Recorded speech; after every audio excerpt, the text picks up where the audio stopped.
Hi ma'am, I dragon fruit kano gamla tha badu ma'am. Nan date 16, 17, 18 or mun baya hai badu ma'am hoji mulle.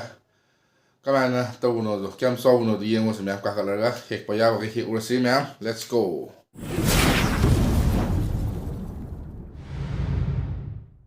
Okay, to ma'am sila ito. Ito fruit. Aduga ma'am, channel asibu subscribe tawbo kawbi no, share tawbi mo ma'am. Amadi comment tawbi mo. Aduga ma'am gi nuai video ma'am matha sarake. Fadin mulle 1 2 3 4 5 amun mga yaw sida masih mga yaw na si fan mo le si 1 2 3 4 5 6 7 tay ni pa sa mule ko sida sampai ka pa sa wait on jara ko si fam sorang mo na kan bada dagi ma'am yellow si ahum na si yellow sa pasarap ni yellow si ahum pan bada ani mi so ko amadi pi sila ito mong tay ma'am si zombore ni ko zombore si ma'am how bra hang ni ko adam kamen da how hang ni do zombore si adam how ko si zombore si adam ka chaw ko si adam ado sila hana chaw adam ni kano si Morocco generation 2 si adam chaw ko mo so ayam si mai di ai chaw si mai ngarang kano na golden farm da sa chare ko kuman ni da dragon fruit farm do ada ina nan si kano si yellow si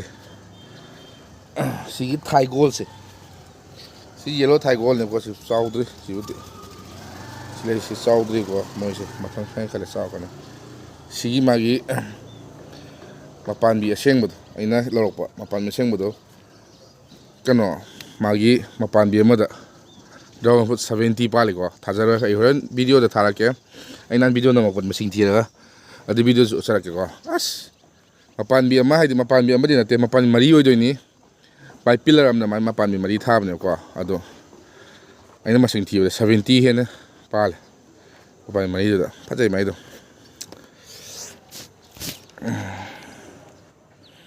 phajale ma lap na yeng bai view sila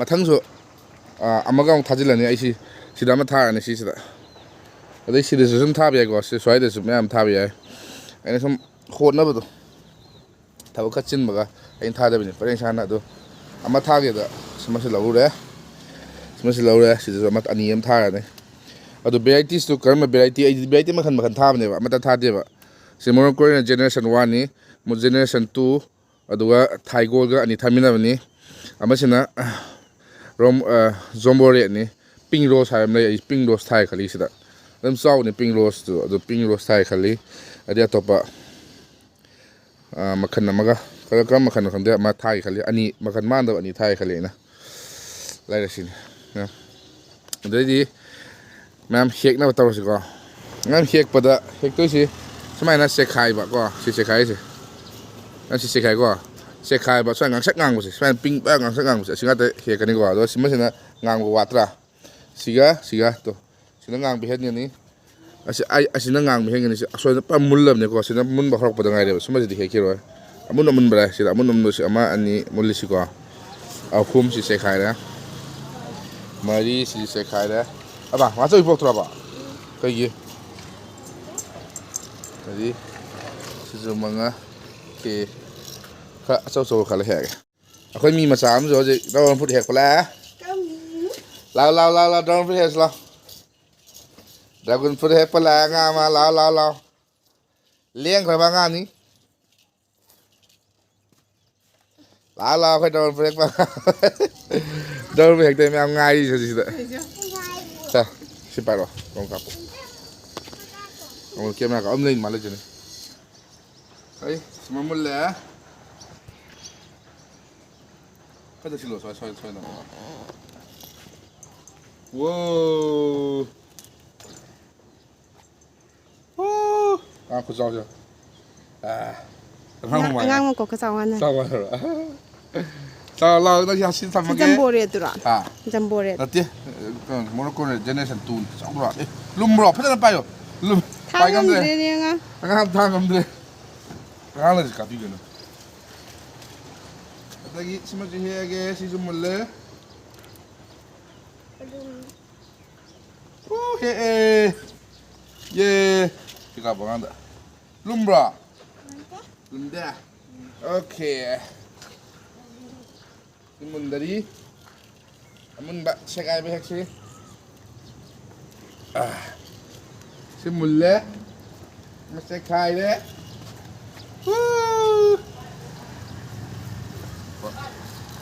thầm bị giang ăn xí ăn tôm đây xí bay á bay ăn được chưa xí cái bài tôi dragon fruit bài đó xí bay đây à ngang đôi pi rồi tên ăn xem bay lên xí ăn khắp ê ăn cái đó xí thăm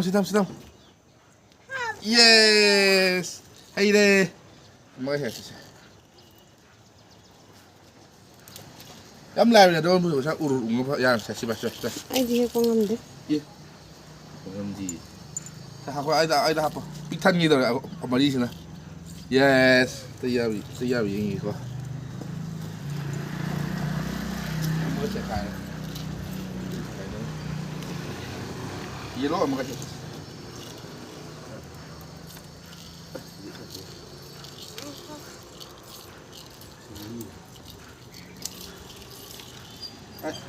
맞지 하고 Yeah, pie.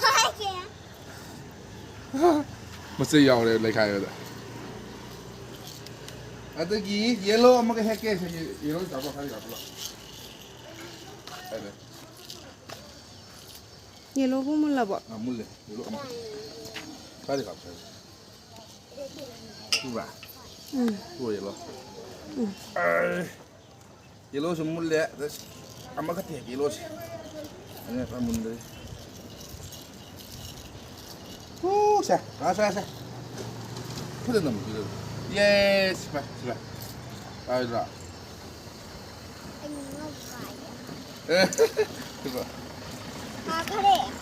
Kaya hay ada siapa? Ya? Apa. Yeah. Thang tu thang, ở trên thang.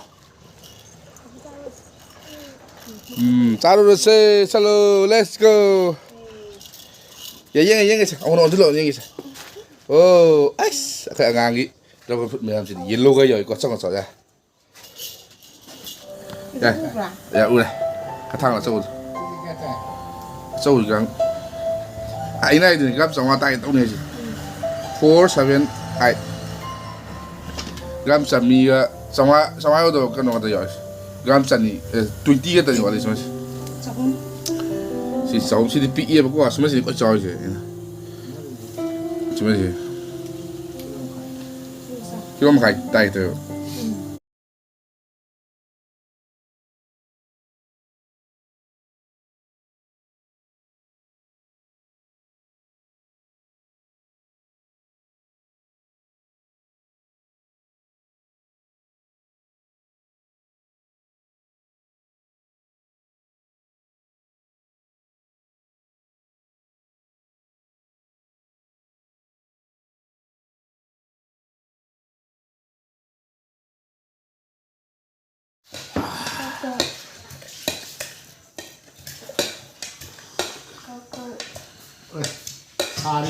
Bub.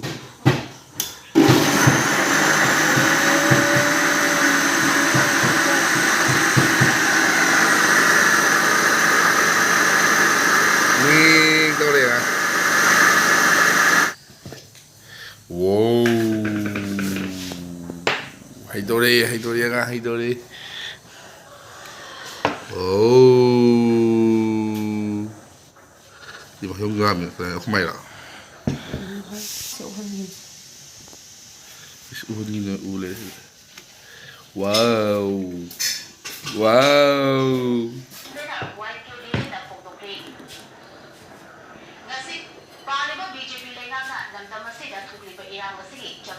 responsibility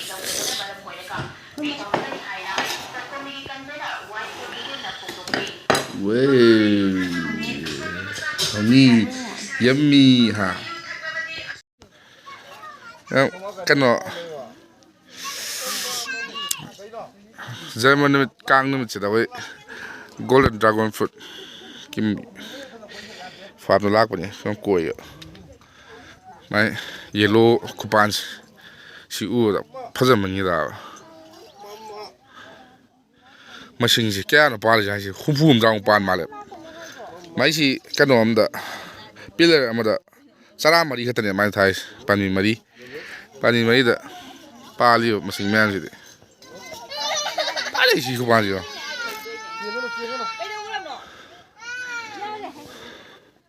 Amma ani ahum mari manga teruk tarik nipan mapan tara tam doi tain doi tom doi tam ni tanga tatu tarik tam tam kun kumata kun thoi kulum doi kumari kumanga kun teruk kun tarik kun nipan kumapan kun tra kun tham thoi kun tain thoi kun thom doi kun thom doi kun tham ni kun thanga kun thatru kun thate kun tain pan kun thapan ni fu ni ada ni funjo ni funga ni funga ni fuce ni funipan ni fungapan yang kai matoi yang kai toi yang somda yang kai mari yang kai manga yang itu yang kecil yang kai nipan yang kai apa humpu humsade humpu ni humpu truk mutet hunipan humpapan 70 80 umpan ayang sum ti ko sa ang ti 70 80 umpan así kan dragon fruit yellow sit Nagaland kana minister am ni masano pina mai sa humung piu hai mai loin khai